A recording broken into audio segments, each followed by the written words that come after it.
All right, Mark. Oh, you look cold. Howdy. It is a frigid day in the teens here, but I'm bearing with it.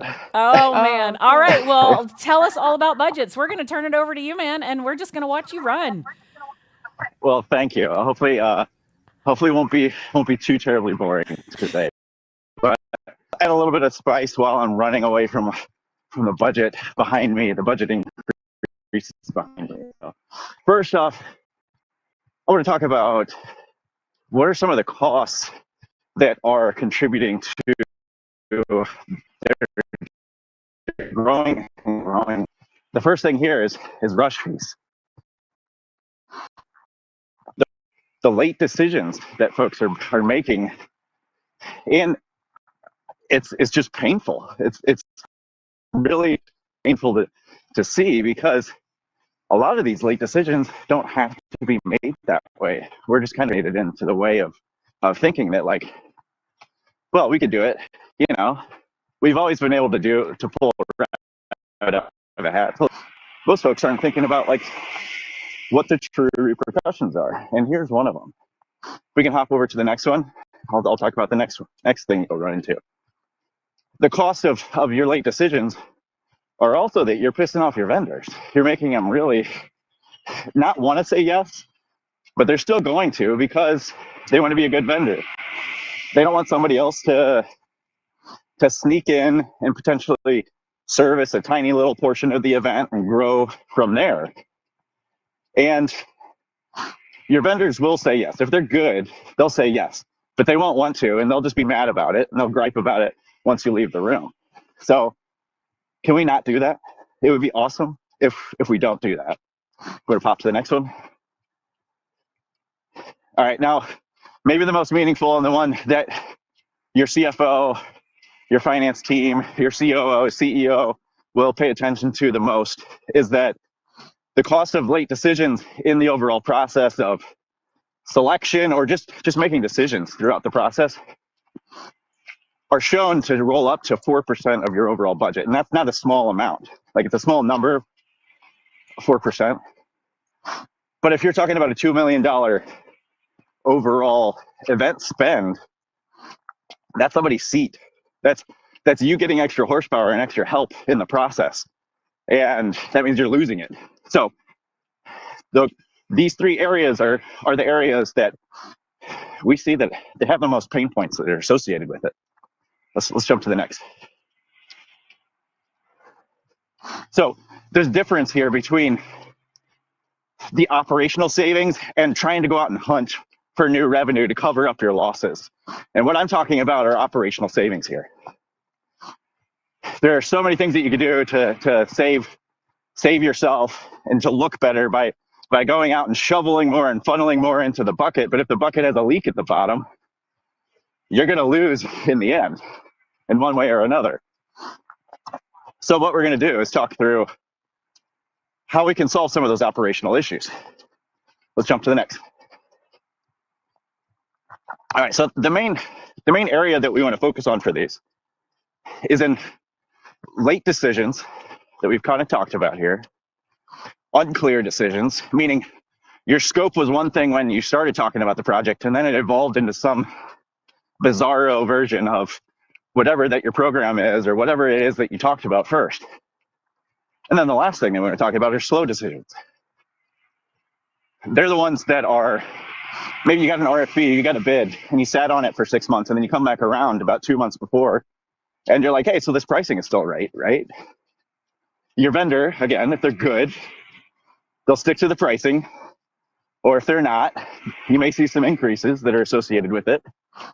And a lot of times there are things that you might get costs added to it that are outside of what that actual line item is, little sneaky additions onto there.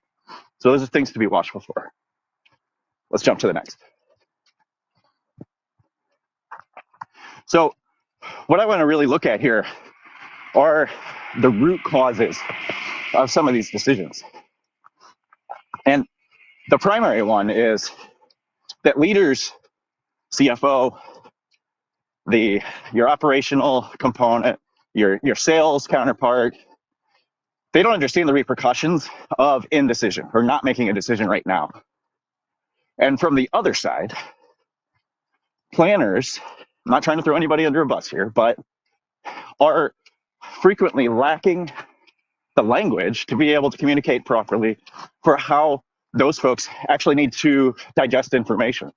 Because if you're in a large organization, you may only have like 15 minutes, maybe 10, to be able to get your point across. And if you don't have the information, you have to go back to the table to gather more intel. And by the time that they come back around, they're going to forget what you were talking about. Let's move to the next. So my term that I've applied to this is vendor velocity, meaning the rate at which you are making decisions and progressing through the gate checks for interactions with your vendor.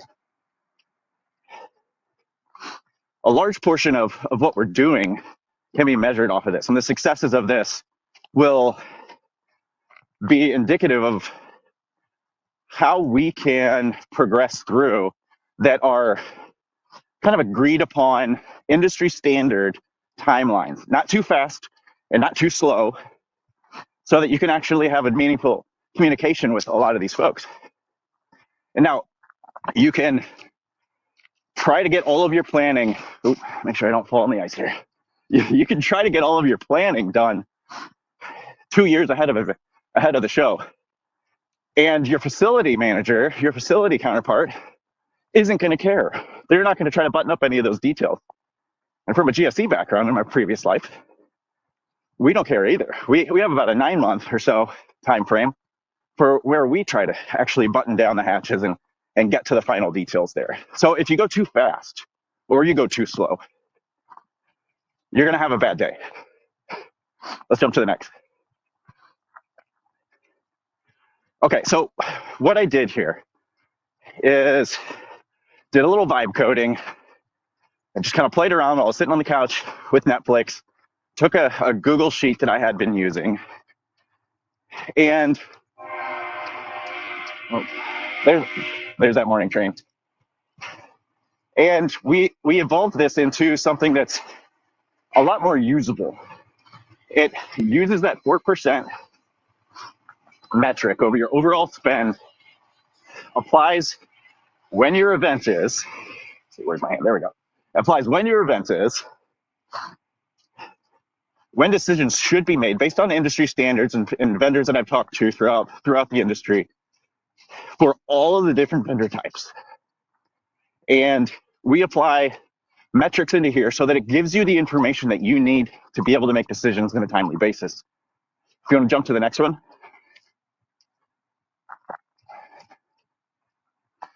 So what this does too is it applies a timeline for decision making for the major gate checks, where you can go through and make decisions based on when you actually need to make them.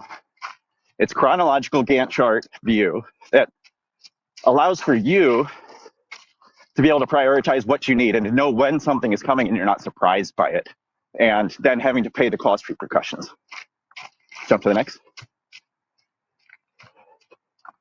So the underlying principle here is to protect, defend, and attack.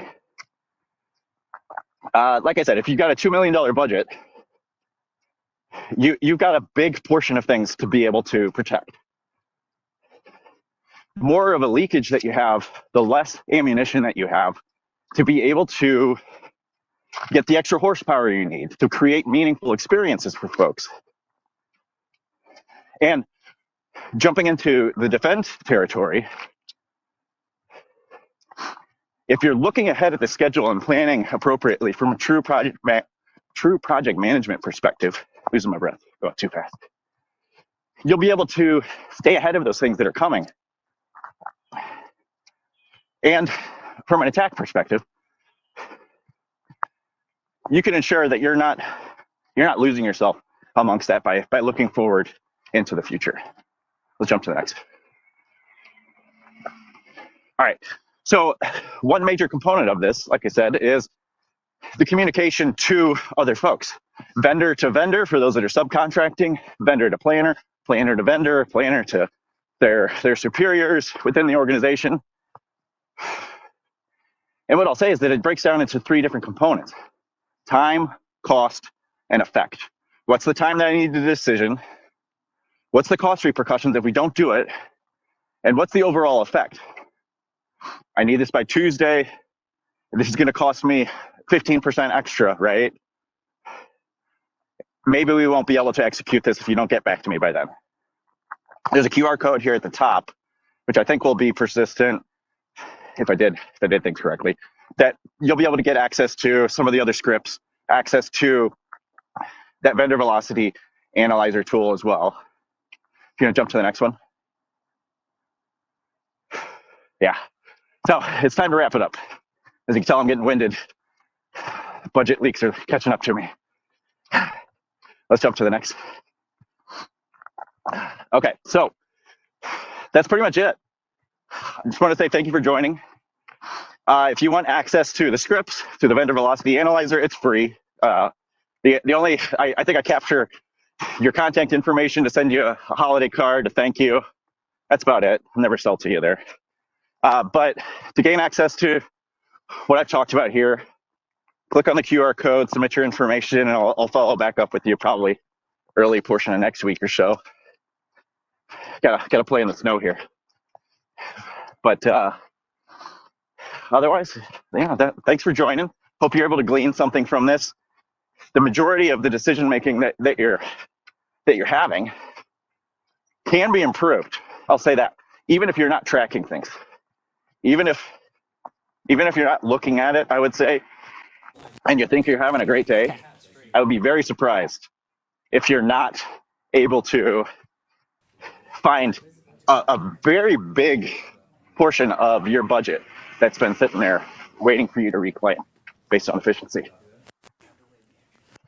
Marc, wow. Okay, when you first pitched this to me, you're going to do this for 45 minutes. What do you think now about me cutting it short? I would say it's a challenge on both sides. I had a 45 slide cut down into, I think, 13. So that was a big challenge. The second one was the weather threw a big snowball at me. So that was interesting. Well, this was great. You definitely, as I told you when you proposed it, I think that running is an unnatural act, except from enemies into the bathroom. But I'm here holding the glasses of water for you. Hopefully they don't freeze. But get yourself inside, get warm, and thank you so much for being here with us today. Thank you for having me. Thanks so much, Liz. Thanks, Marc.